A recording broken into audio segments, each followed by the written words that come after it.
Ci troviamo a Castellaro Lagusello, nella Torre Campanaria. Presentiamo il progetto Alta Voce, che è un'anticipazione di un evento che poi verrà fatto a Ferrara da un'associazione che si chiama Anime Senza Voce.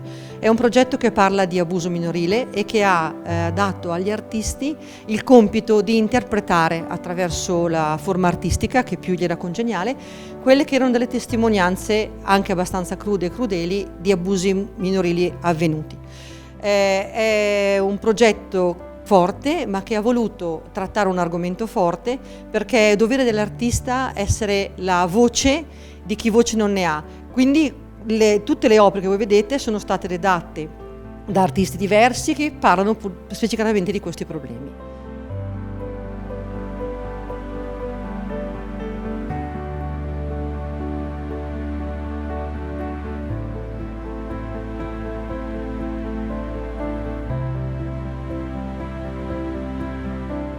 L'evento che è qua in torre è uno degli eventi che sono stati accolti nella Torre di Castellaro e che fanno parte del progetto Una Torre per l'Arte.